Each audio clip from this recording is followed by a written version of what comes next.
Welcome back to In the Alley. My name is Cody. Glad you guys are back with another video. Hope you guys liked Kerncraft 400. Every stadium plays it. It's an all-time favorite song of mine. I actually listened to it the other day on Spotify, so cool. But anyway, we have a lot to talk about. 6 games. We have 6 games next week on a Saturday, and upcoming soon there will be 8 games on a Saturday, sooner than you think. So great practice here. Timestamps have been here this whole time. Pick your favorite game, watch the entire preview. It's going to be long. Let's get into it. Preview number 1, 1:05 Central Time, YouTube and Caffeine TV, live from the Comerica Center in Frisco, Texas. The 1-5 Jacksonville Sharks coming off their first win, taking on the 5-1 Frisco Fighters, who avenged their first loss, hoping to make 2 in a row. Both teams hoping to make 2 in a row. Jacksonville, I believe, is in the midst of a 3-game road trip. I think they just went from Arizona, Tulsa, and now Frisco. So, yeah, let's see how they close this out. I got to look at their schedule. I don't know if they have any more road games or if they go back home after this. But anyway, 1-5 versus 5-1. Couldn't have predicted that to start the season. Let's take a look at the statistical leaders here for each team. Fred Payton, TJ Edwards, both leading in rushing and passing. We'll talk TJ Edwards here in a minute. Fred Payton, player of the week. Kudos to him. Good honors. Means he was doing exactly what he had to do in order to secure that win against Tulsa. He's a player to watch, as you see down below. We'll talk about him more in a second. Jeremiah Payton, your leading receiver for Jacksonville. Devin McCoy, still your leading receiver for Frisco.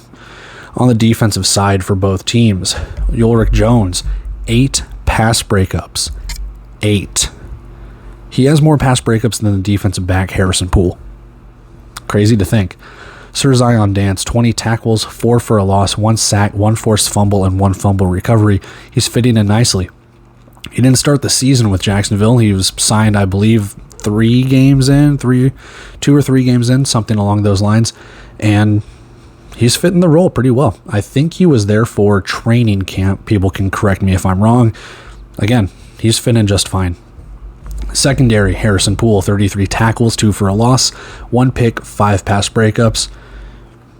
Everyone in the secondary for Jacksonville is just a tackling machine, and that's just kind of how it has been, you know.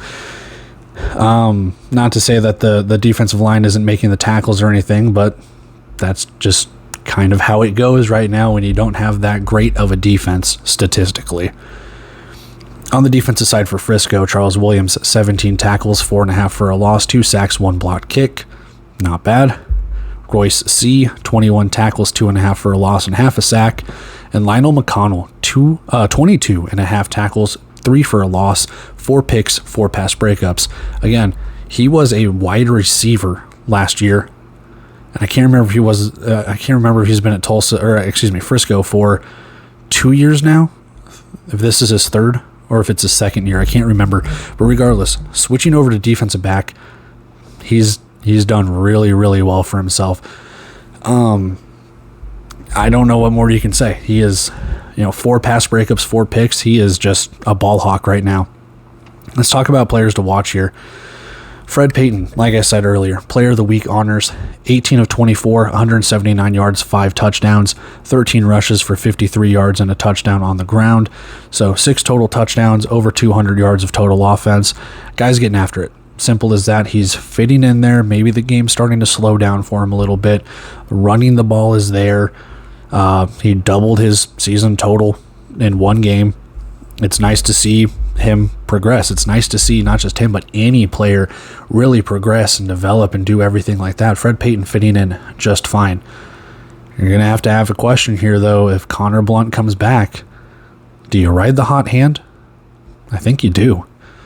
That's a topic for another day, though. Defensive back Caleb Ham, player to watch for Jacksonville. 6 tackles, 1 interception, 1 pass breakup. Now, those are some mild stats, but this secondary has to be on their toes. We don't know who's starting for Frisco. We'll talk about that in a minute.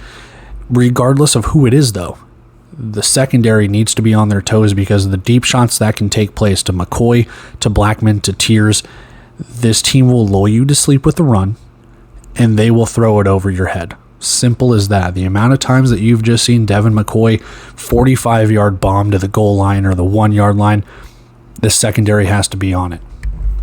On the Frisco side, Larry Harrington, Trip Harrington, whatever he wants to be called, 9 of 13, 103 yards, 3 touchdowns, 11 rushes, 27 yards, 3 touchdowns on the ground, in relief of TJ Edwards. I'm putting him here as a player to watch. I don't know if he will start. Simple as that. We don't know.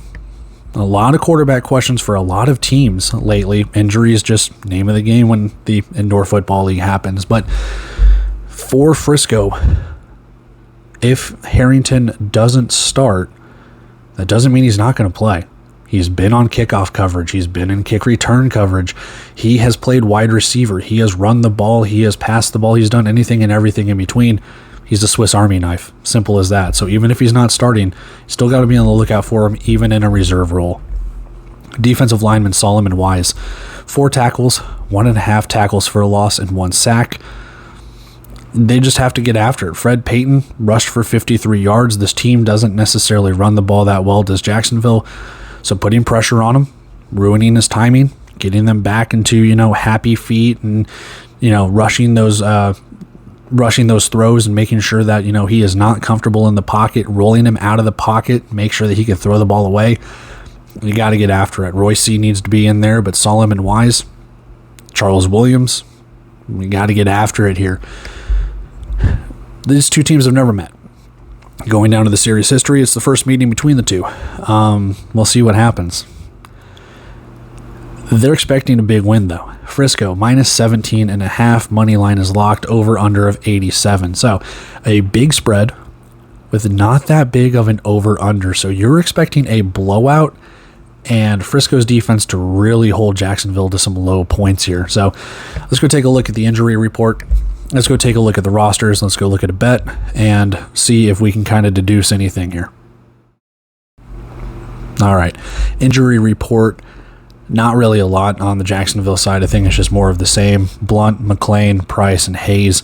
I think those were the same 4 as last week, so not really much of a change there. On the Frisco side, I'm calling a shot here. I did not see Caleb Thomas or Kobe Perry on Frisco's roster on their website. And by the time I got around to these rosters, there's been no update to the transactions page. There might be one now. I checked at 4 p.m. Central Time, so we'll see. But I think Caleb Thomas and Kobe Perry are on injured reserve. They both got hurt in the game against San Antonio last week.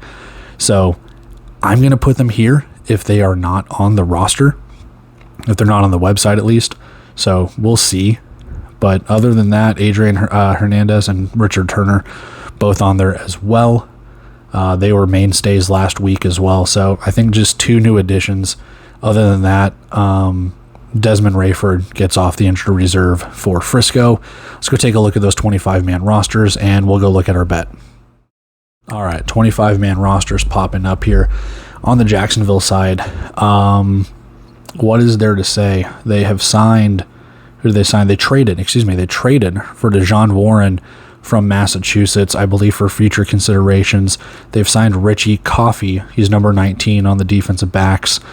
And I cannot remember if Lionel Wiggins is a new addition or not, or if he was signed last week, but Lionel Wiggins there on the defensive line as well. Other than that, I don't really see much else when it comes to the Jacksonville side. Now, again, situation's kind of fluid. We'll figure it out, but this is the best of my abilities right now. So hate me later if I got it wrong. So on the Frisco side, like I said, Desmond Rayford, he's on the defensive line, number 33. I believe he is back. This is based on their website. They have signed Rio Ramirez. So they technically have 2 kickers on the roster. I don't think Bryce Crawford is going to kick if Ramirez has been signed. Ramirez is an FC Dallas Academy player, I believe. So you have a soccer player being the kicker for this weekend. We'll see how that goes. Other other than that, not really much else to talk about on the Frisco side. We just don't know who's going to start. If TJ Edwards lands on injured reserve, we haven't seen it, or at least I haven't seen it yet. Larry Harrington, we'll see. But yeah, that's where we're at. That's where we are at with Jacksonville and Frisco. Let's go take a look at our bet, and we will move on with preview number 2. All right, best bet, Jacksonville plus 17. The reason why, and I know, I'm going to show some statistics that'll be like, well, wait, what? Offensively, Frisco is not the best offense. They're the best rushing offense in terms of yardage. They're one of the worst when it comes to passing, if not the worst. They're second to last when it comes to yardage. Well, Jacksonville has actually a very decent passing offense. Frisco has the worst passing defense in the league in terms of yards allowed. So I think Jacksonville, and again, that's what happens when you play San Antonio 2 weeks in a row, but I think Jacksonville could be able to exploit that. Now, Jacksonville is one of the worst rushing defenses, so it's kind of strength versus strength between these two teams. One team likes to run the ball, while another team's pretty good at passing the ball.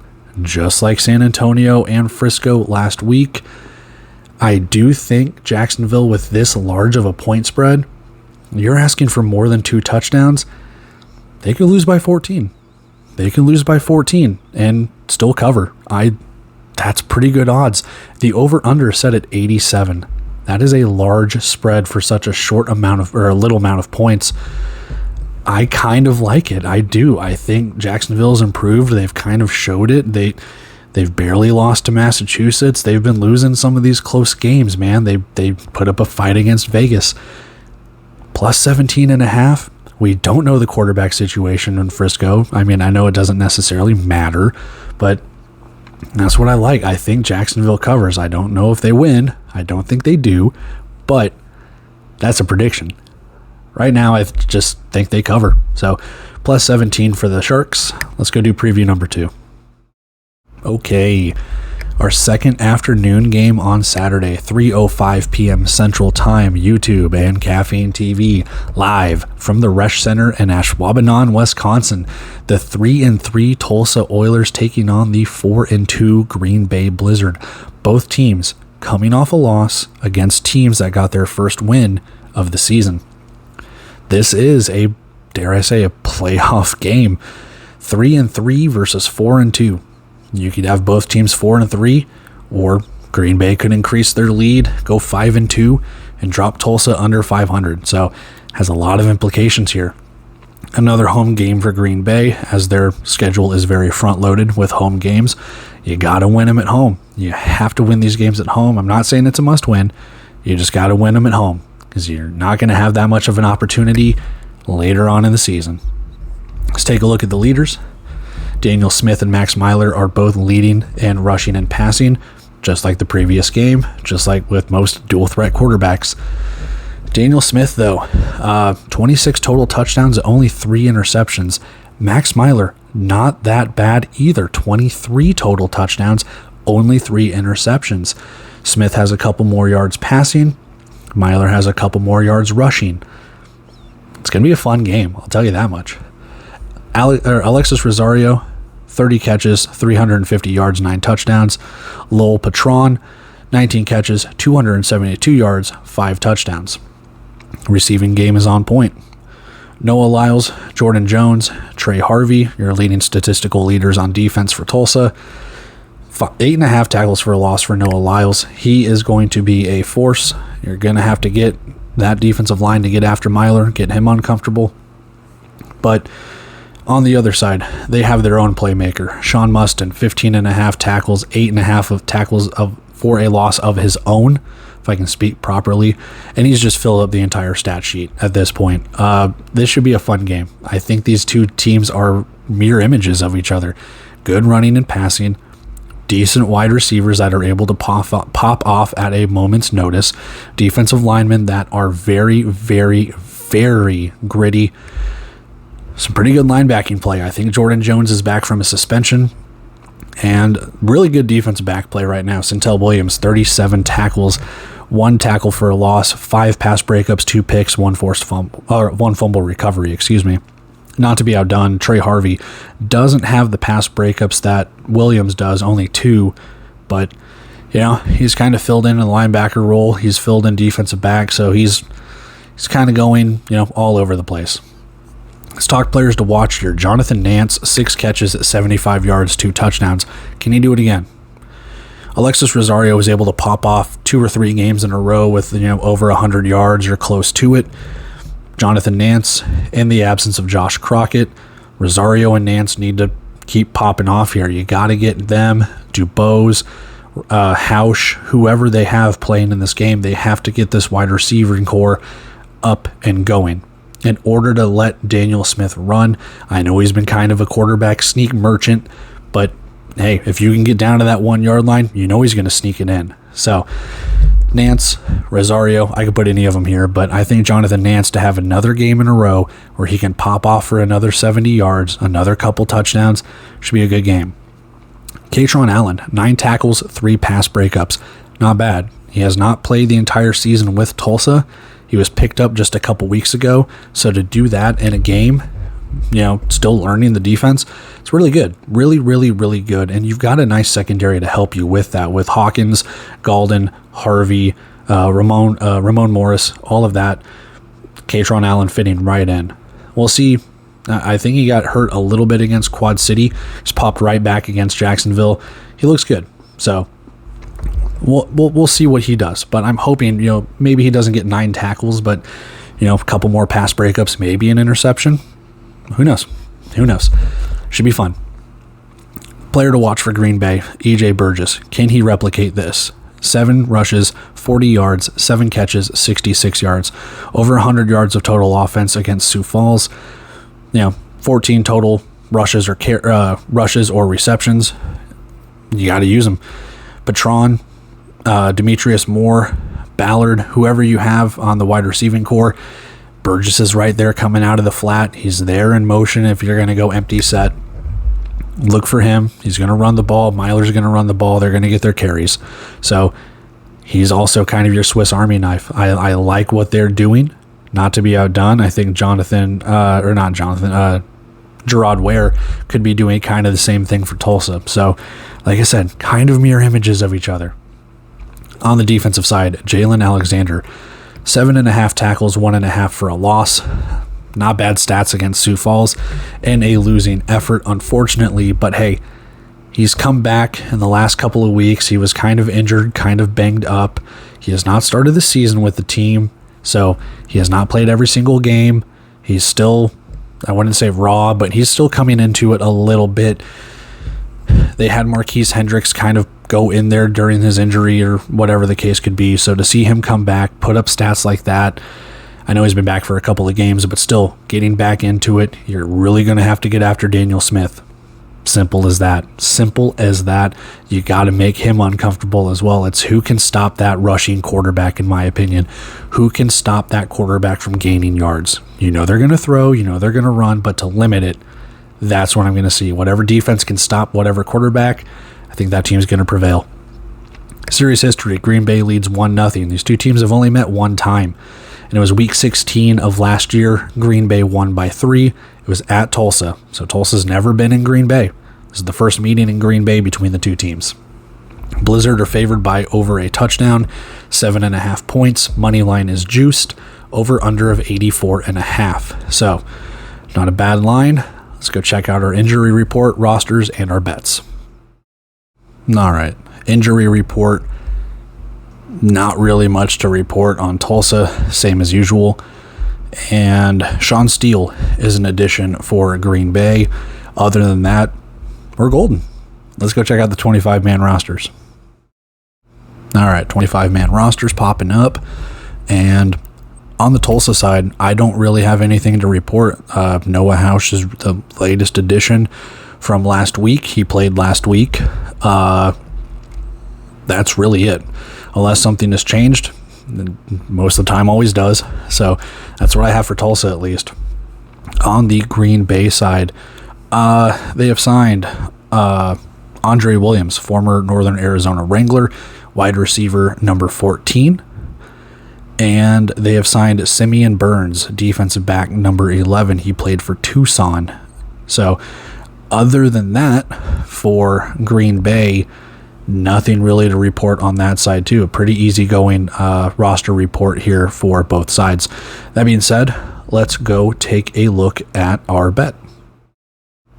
All right, best bet, over 84.5. Normally, I'd probably take the under on something like this, and that's probably going to burn me. But I do like the over in this game, 84.5. I think both these offenses are really starting to come into it. They're not the best offenses when it comes to statistics. You know, Green Bay, the 12th best passing offense. Tulsa, the 13th best rushing offense. So, yeah. But when it comes to rushing defense, these are two of the worst teams in the league. They do not stop the run to save their life. It's a good thing both teams kind of suck at running the ball. They do run the ball a little bit, but we'll see. Passing defense, Green Bay statistically giving up the least amount of yards through the air, or second best, I guess. They're number 2 in passing defense and yards allowed. Tulsa, yards allowed, they are the 7th best defense. Overall, though, both these defenses are very Both of these offenses are very So it would lead me to believe the under. If the defenses aren't good and the offenses aren't that good, it could be kind of a stalemate. Green Bay's defense has been kind of lights out, especially on goal line stands, which could help the under when it comes to quarterback sneaks and stuff like that. I could be talking myself into the under here, but I don't know. I just think both these teams are due for one of those games where it's just kind of a back and forth battle. 84 points, you're asking for 42 each plus 1. I don't know. Crazier things have happened. I know the under is going to hit. So I have to take the over. So go ahead and fade it like your life depends on it, I guess. I'm going over 84.5. There's just a gut feeling, and it'll probably come out as food poisoning, but that's what I got. All right, preview number 3, 7:05 p.m. Central Time, YouTube and Caffeine TV, live from the Wells Fargo Arena in Des Moines, Iowa. The 5-1 Massachusetts Pirates playing the 1-5 Iowa Barnstormers. Now, these two teams, when they play in Iowa's pretty good. We'll see. But 5-1 Massachusetts coming off a bye week. Maybe a much needed bye week to get healthy. We'll see. Iowa getting their first win of the season last week against Quad City. So some much needed momentum. 2 games in a row. Close loss against Arizona. Big win against Quad City. Can Iowa continue to keep it up? Looking at the statistical leaders for both teams, Alejandro Benefield, he didn't start in their last game, but having 2 weeks off, more time to recuperate, is he ready to go? We'll see. I'm not sure. Well, he's not on the injury report, which we'll get to, but we'll just see. Jimmy Robinson, 271 yards, only 4 touchdowns. They've played 6 games. You'd figure he would have more rushing touchdowns by now, but nope. Just the way it goes. Tavian Thomas played one of those 6 games, started and played, I think, the entire game, so that might have helped or hurt, depending on who you ask. Teo Redding is your leading receiver. It was Isaac Zico, but he's on long-term injured reserve. We'll see how long until he gets back, but you got to rely on Redding. You got to rely on Thomas Owens. They've done it before. Julius Turner, big numbers right there for the defensive lineman. 16.5 tackles, 5 for a loss, 2 sacks, and 1 pass breakup. Calvin Bundage, my goodness, 33 tackles, 4 for a loss, 2.5 sacks, 1 pass breakup, 1 forced fumble, 1 blocked kick. He's all over the place. And Matt Elam continues his defensive secondary prowess. 26 tackles, 3 for a loss, 1 pick, 2 pass breakups. They're going to have to get after it on the secondary side. Kean Williams, he's always there. You see the player to watch down there for Iowa, Darren Wilson. Passing game is starting to get going a little bit for Iowa. Kyle King is finding his chemistry right now. So it's going to be up to that secondary and the linebacking core, honestly, for Massachusetts to really disrupt those timing routes and really pressure those wide receivers. On the Iowa side for the statistical leaders, Kyle King, 441 yards, 9 touchdowns, only 3 picks. Robert Washington, 169 yards and 6 touchdowns. Kean Williams, your leading receiver, 355 on 30 catches with 7 touchdowns. On the defensive side, Ty Tate, 20 tackles, 5 for a loss, half a sack, 1 fumble recovery, 1 block kick. Ian McBurrow, 17.5 tackles, 2.5 for a loss and a half sack. And Jefferson Fritz, who was returning kickoffs last week, 38 tackles, half a tackle for a loss, only 1 pick and 1 pass breakup. So again, he has a lot of tackles. A lot of those are on special teams, though, as well. So take it for a grain of salt, but he's still having a great season for it. 38 tackles, it's still 38 tackles. He's still tackling guys. So players to watch, Thomas Owens. Not last week, but last game versus Sioux Falls. 6 catches, 64 yards, and 2 touchdowns. Like I said, him, Tio Redding, Dallas Daniels, whoever else, Darren Carrington, they got to be spot on. The secondary for Iowa starting to come into their own. You see down there, player to watch, Javon France. Jefferson Fritz is always going to tackle you. Tyrell Pearson, veteran in that defensive secondary. What can this wide receiving core do? Can you open up the running game to open up the passing game? Are they going to take deep shots? How many? Can they really put pressure on Iowa? Defensively, speaking of pressure, Julius Turner, 5 tackles, 1 for a loss and 1 sack against Sioux Falls. He's got to make King roll out of the pocket and throw it away. Iowa almost gave up that game last week against Quad City. A furious fourth quarter comeback for Quad City fell short.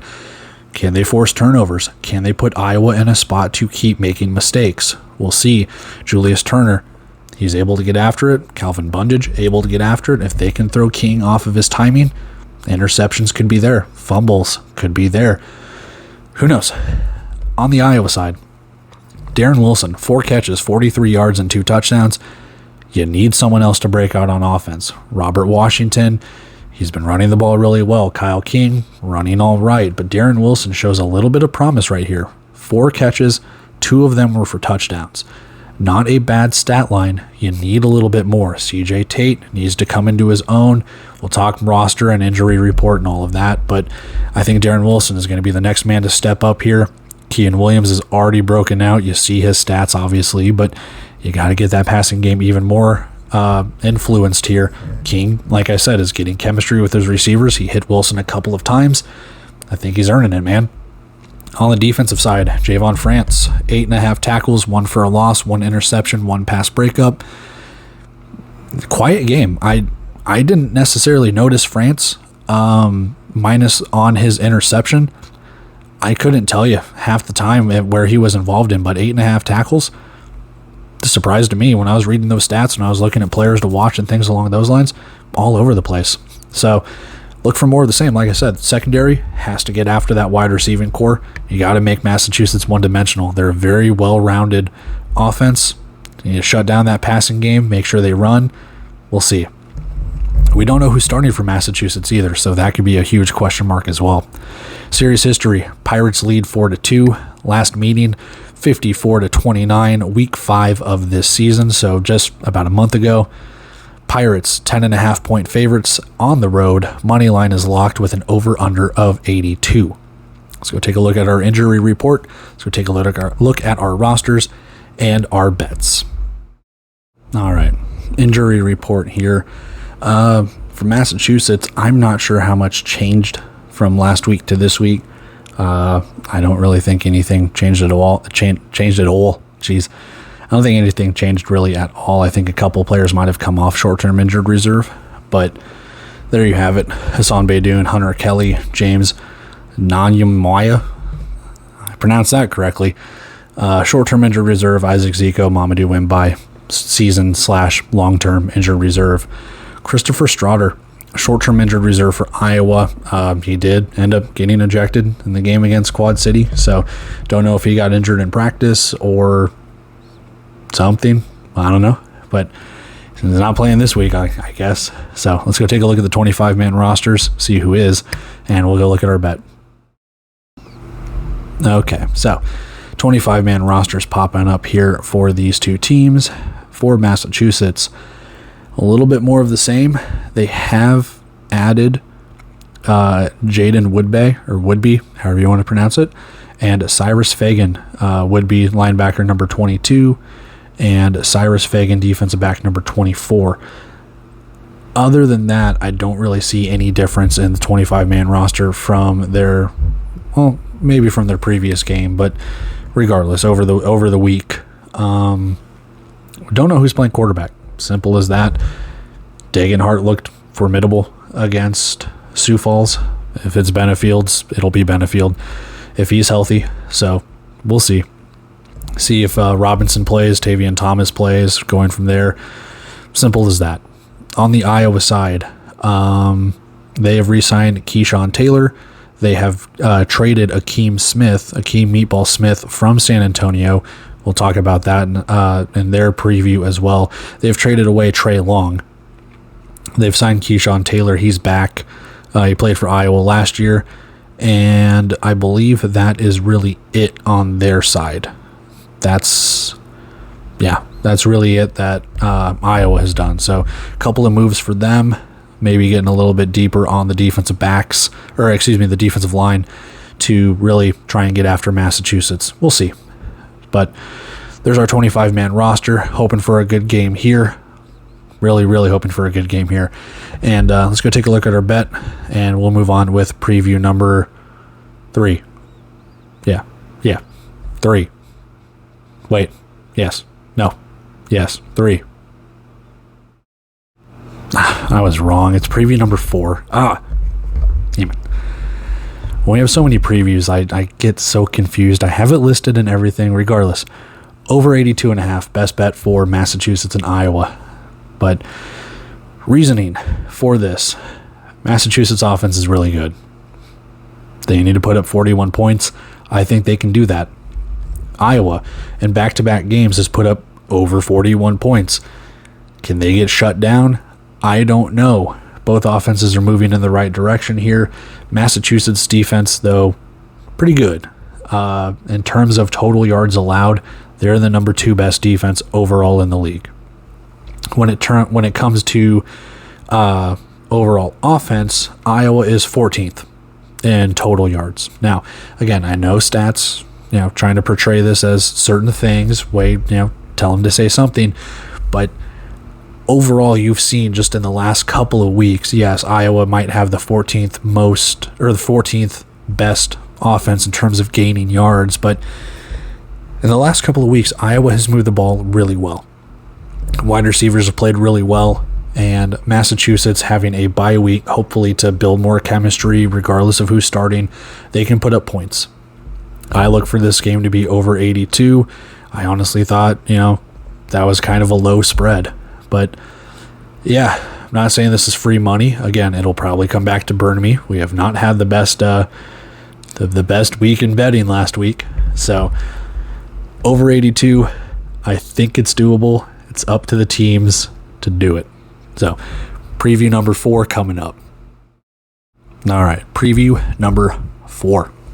7:05 p.m. Central Time, YouTube and Caffeine TV, live from the Rio Rancho Event Center in Rio Rancho, New Mexico. Last time I did this, I put Albuquerque. It's Rio Rancho. I'm dumb. Anyway, 2-4 San Antonio Gunslingers taking on the 0-5 Duke City Gladiators. Gladiators coming off a bye. They have a new quarterback, maybe an old quarterback. We don't know, but we'll talk about that in a minute. San Antonio coming off a tough loss to Frisco. Nice back and forth battle in back-to-back weeks for both teams getting their respective wins. But San Antonio looking to reverse the curse here and get the win. Looking at the statistical leaders, Castronova over 1,000 yards passing already. We're 6 games into the season. Pretty good.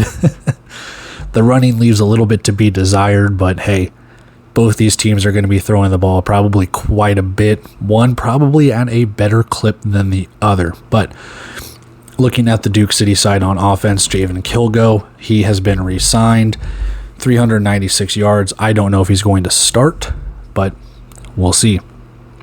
Jeff Carrier, leading rusher, still only 99 yards on the season. I think he even lost a yard when they played Vegas. But yeah, what can you do?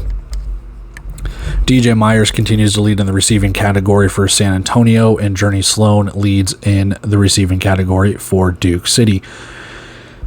On the defensive side, Austin Collier, 6 tackles, half a tackle for a loss. That defensive line has to get after it. I know there's been some shuffling around and things along those lines, but that defensive line, got to solidify it, got to get some pass rush going. You've got to stop the running games when you can. Simple as that. And it's easier said than done, I understand, but it's what you got to do. Ricky Wyatt, revenge game. He played linebacker for a couple of games for Duke City last year, I believe, when Serta was out for the year. He was pretty good. Obviously good enough to be the starting linebacker for San Antonio.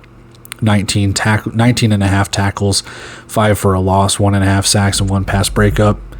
Look for him to have a decent game, probably play that Jason Serta role and apply pressure to whoever is starting for Duke City.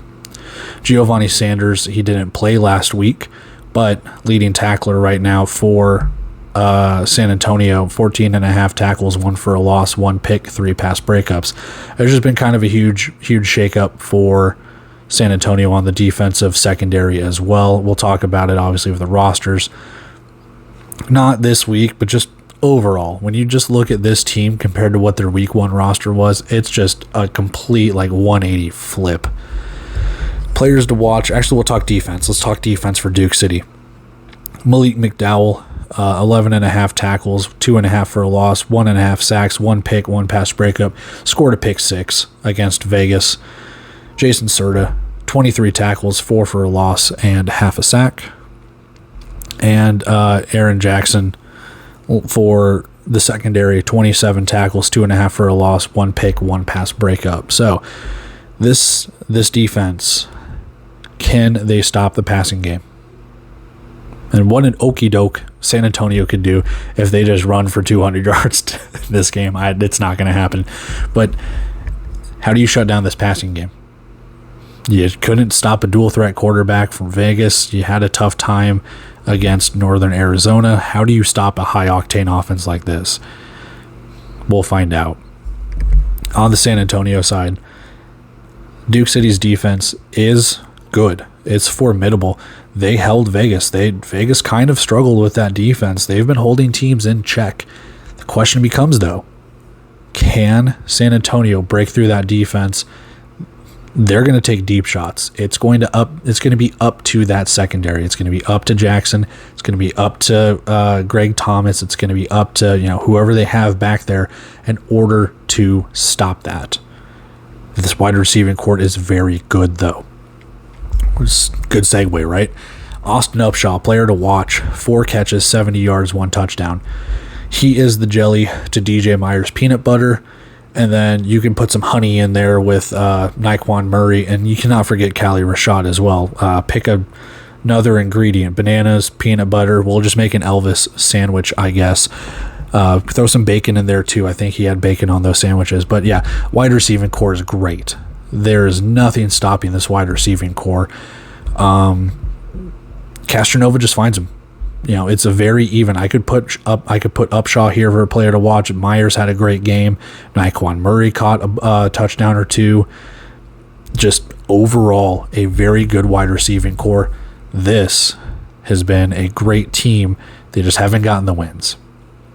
Defensive back, a defensive player to watch. Linebacker Ricky Wyatt, revenge game. 6 tackles, 1.5 for a loss, 1 sack. I just look for him to get after it. Pressure. Whoever is starting, whether it's Mancuso, whether it's Kilgo, whoever it's going to be, got to look at it and say, hey, your timing is going to be off here. Duke City's been on a bye. Whoever's starting is going to have that extra week of practice to really instill, whether it's Kilgo coming back, Mancuso for a new team. Ricky Wyatt has to get after it. This defensive line has to get after it. On the Duke City side, Tyron Laughinghouse, we'll see. 5 catches, 52 yards against Vegas. Not bad. Overall, the offense just needs to step up as a whole. Easier said than done, but there's not really much of this offense right now. Quarterback's a revolving door. We'll see. We'll talk about it. But if you can have a consistent wide receiving core. Hopefully you can build that chemistry. Defensive side, Malik McDowell, 4.5 tackles, 1 interception, 1 touchdown. He's got to get his hands up and bat down some passes. He's going to have to get after Castronova, make him uncomfortable. Simple as that. These two teams have never met before. First meeting between the two. San Antonio is favored by 6.5. Money line juice to them, and an over/under of 93.5. Let's go take a look at our rosters, our injuries, and our bets. All right, injury report for San Antonio. Cornelius Lewis, I believe, is the only one that was added compared to the injury report from last week. They might have released some players off of it or taken some off. We'll look at the rosters and stuff in a sec. As for Duke City, Solomon Jackson's on short-term injured reserve. Justin Stockton as well at the running back position. Suspended, Notori Johnson, Tyrese Bobbitt, Malik Brown. This is the first injury report Duke City gets because they didn't have one last week when the transactions page went live again. So there we have it. We now kind of have a 25-man roster for Duke City because they still have not updated their roster page on their website. Get it together. Simple as that. Let's go take a look at those rosters, look at our bet, move on with preview number 5. All right, 25-man rosters. Speaking of teams that have updated their roster page, kudos San Antonio. You've updated your roster page. Proud of you. Trey Long, traded from Iowa. We talked about that in the Iowa preview. They lose Akeem Meatball Smith, but in his place, they have signed Kevin Voiles. They have Khalil Finley on the defensive secondary to fit with Savante Davenport, Clifton Duck, Giovanni Sanders, and Tremont Wiley. Not really much else when it comes to San Antonio, though. Not that I'm seeing on those rosters. It's kind of the same old from what they had last week. Just the one trade, the 2 signings, everything stays the same. On the Duke City side, we actually get to talk about them a little bit. We don't know who's playing quarterback. When I saw on the transactions page, Kilgo and Mancuso are there. They have released Jeremy Hickbottom and Alfonso Howard. So if Mancuso starts, you are now looking at Taz Wilson, Javen Kilgo, Joe Jund, Jeremy Hickbottom, Alfonso Howard, Joe Mancuso. You have played 6 games. There's a reason why you're 0-6. Simple as that. Can't find a quarterback. And it's not like any of these guys don't have prior experience. You know, Hickbottom was with Tucson in training camp. Kilgo has been with you practically all season on and off. Howard was in fan-controlled football. Mancuso was with Vegas last year. I don't understand what's going on. You look at the rest of the roster, only 1 running back. They still have Sloan, Conliffe, Gonzalez, Kroll, and Greg Dent on the wide receiving core. They do get Zach Thomas. They signed him. I believe it was a trade in the offseason. He got signed and traded from Northern Arizona. They sent Mason Newton over there. Other than that, everything else has kind of stayed the same defensively on their end with the same defensive linemen and defensive secondary, obviously Jason Serta in the linebacking core. So that's what we have for Duke City and San Antonio. Let's go take a look at our bet. We'll move on with preview number 5. Best bet, -6.5. It's a really good spread. I'm not going to lie to you. I think San Antonio isn't going to blow them out, but I could see a convincing win here. They are just firing on all cylinders. Duke City is lost. Duke City is lost, man. They play tough. Their defense is good. They have not played an offense like this, though. I mean, I know they've played Vegas. Vegas has a good offense, but they have not had a passing attack like this. Yeah, you can sit there and go, well, look at, when they played San Diego. It's not San Antonio. And they only caught them in the very first game of the season, did San Diego and Duke City. I know they've played Frisco as well, but at the same time, I think San Antonio is a whole nother beast right now. They could have beat Frisco last week. You never know. But I got -6.5. I think San Antonio clearly is the more superior team. Let's go take a look at preview number 5.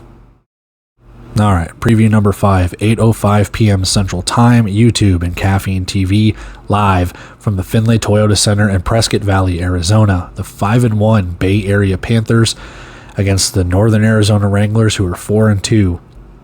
Could this be a playoff matchup? We'll see. But 5-1 Bay Area, they lost the battle of the undefeateds. 5-1 Northern Arizona.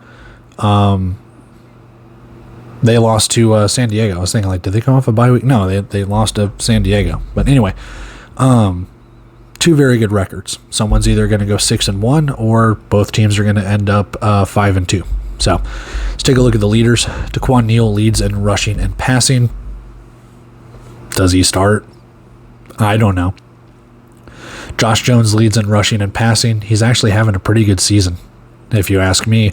Only 3 picks, 26 total touchdowns, 1,100 total yards of offense.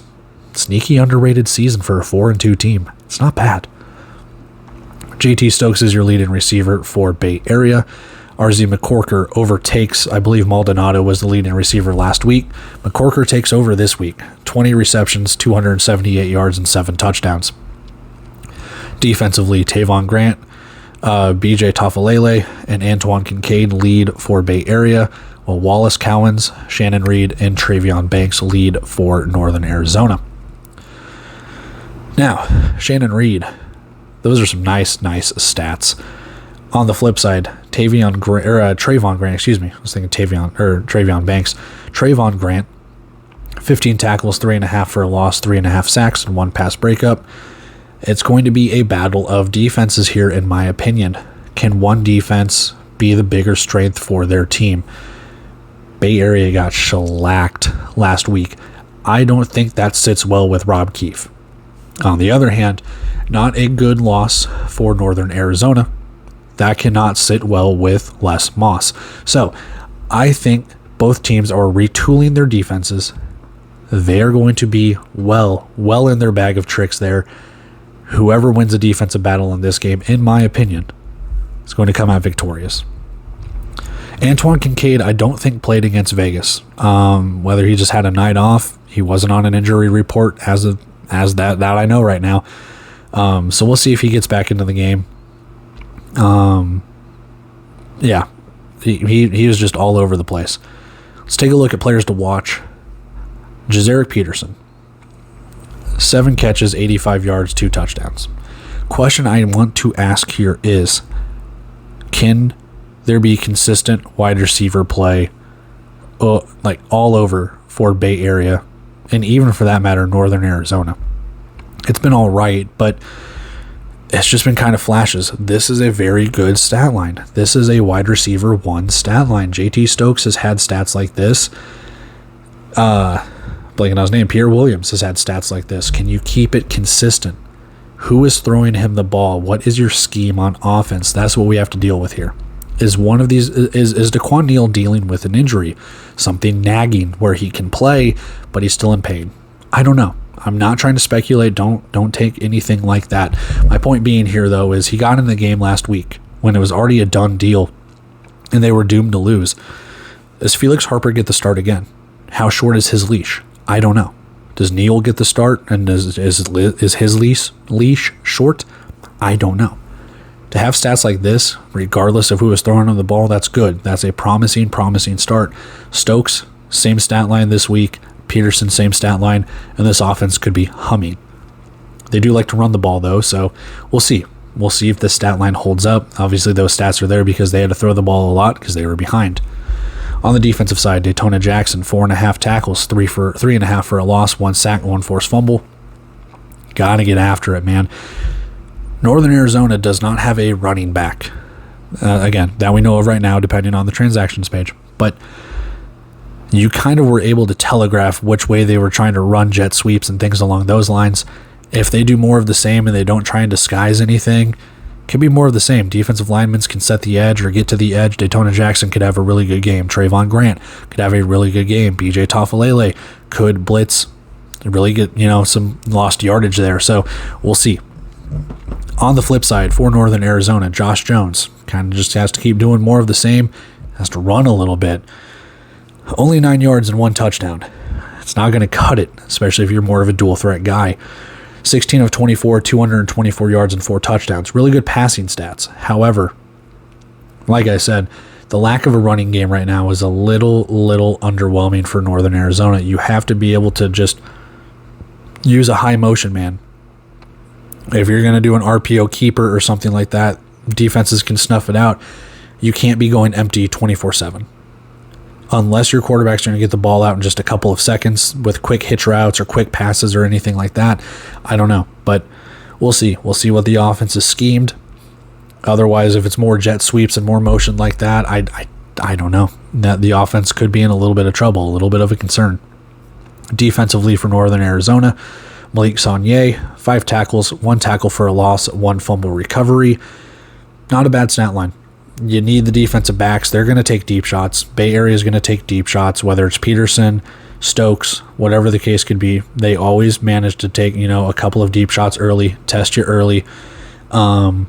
It's going to be up to Saunier, Travion Banks, Hyde, Gervin Hall, whoever in the backfield. And Shannon Reed's got to pressure. Simple as that. If you're going to have a dual threat, either it's Harper or Neal, got to be able to put pressure on him too. Northern Arizona leads the series history 4-2. Bay Area's last win, 2023 Western Conference Championship game, on their way to the national championship. Can they replicate it? We'll see. Bay Area is favored by a field goal, money line juiced to the Panthers, and an over-under of 89.5. Let's go take a look at those injuries, rosters, and bets. All right, injury report. Antoine Kincaid didn't play. I think he just got put on the injury report, so he's not playing. I can't remember if he was on there last week or not when I said his piece in the little preview, but now we know. He's not going to play. As for everything else, 2 games remain for Morris Joseph, Sue Kamara, Joe Fouché for their suspension of going into the stands. Not really much else on the Panthers side. For Northern Arizona, their only addition has been Gene or John Marcellus, whichever way it's pronounced.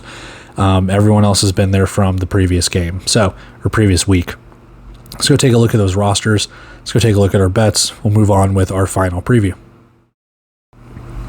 All right, 25-man rosters popping up for Bay Area. I didn't see anything. I honestly didn't see anything. I'm going to attempt wide receiver number 5 because I didn't want to do it in the recap. I think it's Dewey Aristilde. There you go. Other than that, Jaden Garcia and Keontae Northington are still in the defensive back for Bay Area. Offensive line probably stays the same. Wide receiving core probably stays the same. We just don't know who's starting at quarterback. It's just been kind of a back and forth of who they decide, I guess. On the Northern Arizona side, they have signed TJ Davis. Now, if this is the TJ Davis from Nebraska Kearney, that is one hell of a get. I watched him. He is amazing. If it's the TJ Davis, I believe, from Florida State, even better. I'm not sure. I didn't see it on their roster. I saw it on the transactions page, so we'll see. Defensive lines, they've signed Nick Evans. I found that on Twitter through, I believe, the PSLA agency, or PLSA, whichever acronym it is. So I saw he was signed. And then the transactions page on the IFL website had Mason Newton signing. I think he is a trade from Zach Thomas going over to Duke City. They have also signed Levon Barnett for the defensive backs, and that's really been it. Most everything's going to stay the same. I hope they can find a running back or someone to play running back, and we will kind of go from there. But there's our 25-man rosters. Not really much to talk about. Should be a fun one. Let's go take a look at our bet, and we will do our final preview for Saturday. Okay, so under 89.5. And I just know in the deep, dark depths of my soul, the over's going to hit. Because I bet this. Because Bay Area looked like crap against Vegas. Northern Arizona looked kind of like crap against San Diego. They still put up 45 points. But these two teams just don't look too good right now on offense. Struggling in the last week. And I just know they're going to come out as world beaters this week. There's just something in the back of my mind. But I know if I bet the over because I want to fade myself, then the under is going to hit. So I'm going to bet the under, and now the over is going to hit. And you see the dilemma that I'm in. It sucks. It sucks. I like under 89.5. That's 45 points for each team. Well, under 45 points for each team would be cool. But ultimately, I don't know. The over's probably going to hit. Be damned. I don't know. Under 89, I don't really have any statistics to back it up. Both offenses kind of struggled. I know they're still good, and they still put up points. The defense is a little lacking, but my goodness. Let's just pray. Let's go take a look at our final preview. All right, final preview of the night. 8:05 p.m. Central Time, YouTube and Caffeine TV, live from Tucson Arena in Tucson, Arizona. The 3-3 Arizona Rattlers heading down south to take on their rival, the Tucson Sugar Skulls, the Kevin Guy Bowl. Leading statistical leaders, Dalton Sneed. I have put him here because Lorenzo Brown plays for a different team now. He leads in the passing category, 290 yards, 5 touchdowns, 1 pick. Shannon Brooks, only 184 yards rushing. I know he's missed a couple of games. And Glenn Gibbons, 377 yards and 10 touchdowns. Was not much of a factor against Jacksonville, I don't think. Defensively, Theo Majette takes over Harold Love's spot because Harold Love doesn't play for Arizona anymore. 9 tackles, 4.5 for a loss, and 1 pass breakup, and you're going to need more of him. Connor Taylor, 27 tackles, 3 for a loss, 1 pick, 1 fumble recovery, 1 block kick. We'll see if he plays. We will see. We got a little interesting couple nuggets on the roster category. Most people probably know what I'm talking about if you're an Arizona or Tucson fan. Jermaine Dobbs, 27 tackles, 5 pass breakups. Not bad for the defensive secondary for Arizona. Sorry, my arm itched. On the Tucson side, Malik Mitchell, he is still leading rushing and passing. I don't believe he has played the last 2 games. Maybe the last game. They've had a bye week. So hopefully he's back. That is the hope, that he is back. We'll talk why in a second. Actually, no, it hasn't been the last 2 games because Terrence Gibson played quarterback for that 1 game against San Antonio. So he has not played the last 3 weeks. Mike Kerrigan leads in the receiving category. 262 is still with 1 touchdown. Braden Utley, 18.5 tackles, 4.5 for a loss, 2 blocked kicks. Jaquez Jackson on the linebacking side, because their linebacker is now with Arizona, 2.5 tackles, 1 tackle for a loss. Robert Sheffield, 22.5 tackles, 1.5 for a loss, 1 pick, 1 pass breakup. There's been a lot of roster shakeup for Tucson. We'll talk about it. Players to watch: Dalton Sneed, more of the same. Come back into it. Get your chemistry, start building. Now is the time to really strike while the iron's hot. You've won a couple of games. Get back over 500. Make that push for the playoffs, and then you know anything can happen. 18 of 26, 176 yards, 2 touchdowns. Only rushed for 33 yards, had 2 rushing touchdowns. More of the same. More of the same for Dalton Sneed and company. Defensively, Theo Majette, you got to get after the quarterback. 3.5 tackles, 2 for a loss. Really, it could be Connor Taylor or Travaris Farrell.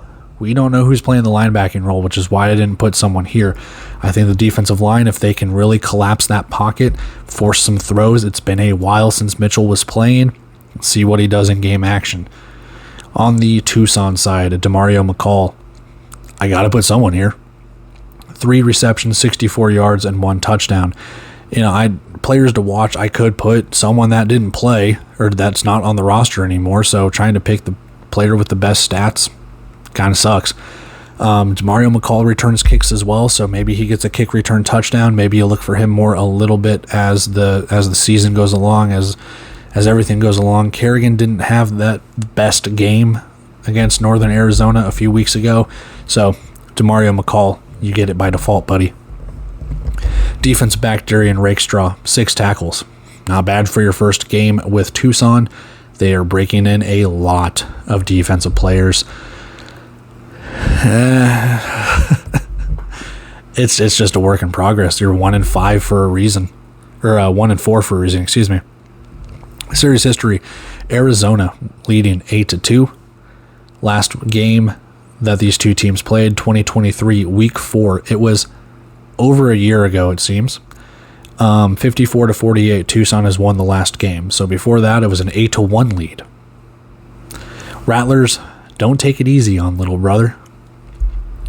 -6.5 for the Rattlers, money line juice to them, and an over-under of 87.5. Look for more of the same here. Let's go take a look at our injury report, our rosters, and finally our bet, and we will wrap up all of these previews.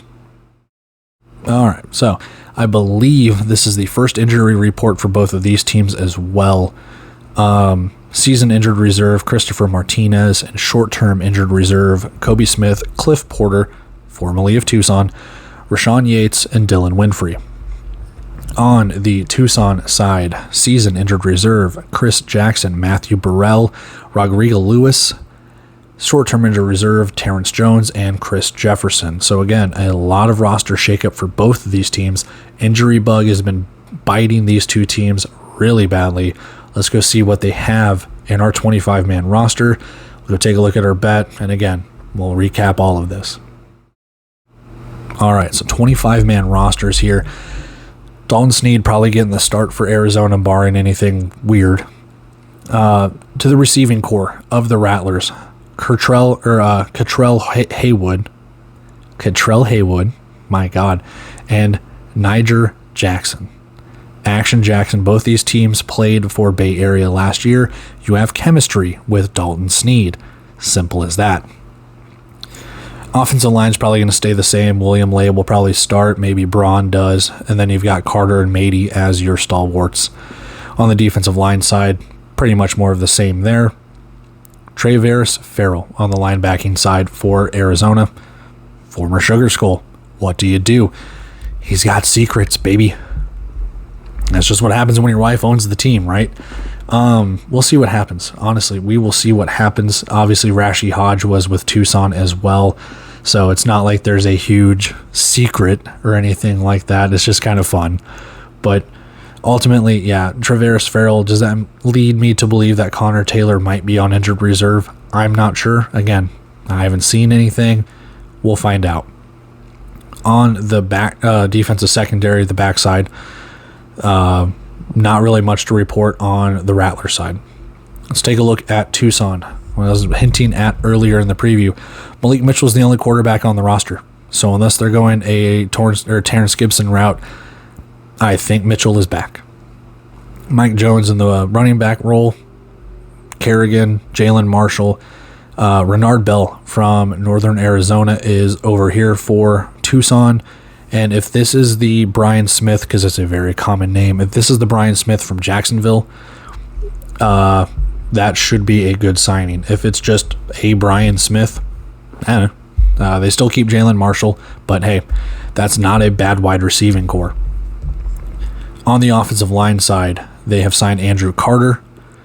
On the defensive line side, it's a complete revamp. Kwame Sutton, Jalen Parks played last week. KJ Milner, I believe, played last week, and you have traded for Kevin Thurman. Now, I did not see Kevin Thurman on Tucson's actual team website. Could be a glitch. He could still be there. I'm putting him on here. He was traded. Per the transactions page, he is there. But I did see that they had taken him off. Don't know if he's there yet or not. Jaquez Jackson is your linebacker. On the defensive secondary side, they have traded for Chris Ingram, I believe, as well with Massachusetts. Or maybe they didn't trade for him. Maybe they did. I can't remember. They've also got Kenneth Durden from Massachusetts, though. So they're trading a lot with the Pirates, it seems. De'Amon Brooks as well, too, from the Pirates. So it's just like it's Pirates defense. So that's what we have for the Sugar Skulls. completely revamped defense, completely almost revamped offense, it seems. We'll see. Let's go take a look at our best bet, and we will get on out of here with our predictions. -6.5 Arizona. They don't take it easy on them. We have a team kind of in flux with Tucson. I don't know. I think Arizona is the well more equipped team in this regard. I dare I say a touchdown, -6.5. Easy money. I don't know. If Tucson pulls the upset, I will be amazed. That might be the upset of the year so far, but I see Arizona winning this game pretty handily. Not going to lie to you. Let's go take a look at our predictions, and we will get on out of here. All right, prediction time. I'm just going to rapid fire these. This preview is going to be forever to edit. So, here we go. Game 1. Frisco, 45-38. I think the Fighters are just a smidge better than Jacksonville. I will not be surprised if Jacksonville wins. They're heating up a little bit, but I think Frisco beats them here. Game 2. Green Bay, 46. Tulsa, 44. Close game. Like I said, mirror images of each other, it seems. I think Green Bay has just a little bit more on the offensive side and a better defense. I think they get the win close. Game number 3.